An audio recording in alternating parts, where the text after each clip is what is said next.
अस्सलामु अलैकुम सामीन 6 रबीउल अव्वल की तारीख शुरू हो चुकी है। 2 अक्टूबर है। सोशल इंडिया न्यूज़ में आपका खैर मकदम है।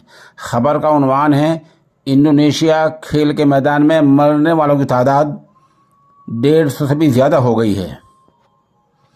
आपको बता दें, ये खबर इस नामनगार ने सुबह बहुत सवेरे डाली थी। तब कुछ लोगों ने कमेंट्स किए थे कि फेक न्यूज़ है, गलत खबर है, ऐसा कैसे हो सकता है। इन लोगों से बहुत ही मुअद्दबन दरख्वास्त है कि बंदे की ज़िंदगी एक सहाफ़ती ज़िंदगी है। तकरीबन 26 साल सहाफ़त करते हो गए हैं। मुल्क के बड़े उर्दू अखबारात में काम किया है और आज भी अल्हम्दुलिल्लाह मुल्क के उर्दू के सबसे बड़े अखबार से वाबस्ता हूँ। इसलिए ख़बर बोलते ही ये कमेंट नामुनासिब है कि फेक न्यूज़ है। न्यूज़ बहुत तस्दीक के बाद दी जाती है। इंडोनेशिया की न्यूज़ सुबह बहुत तस्दीक के बाद दी गई थी, अभी फिर दे रहे हैं कि मरने वालों की तादाद 174 हो गई है। एक एजेंसी के मुताबिक मरने वालों की तादाद 125 हो गई है।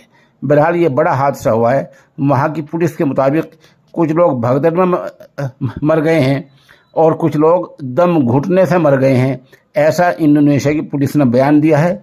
और इस हादसे में 2 पुलिस वालों की भी मौत हो गई।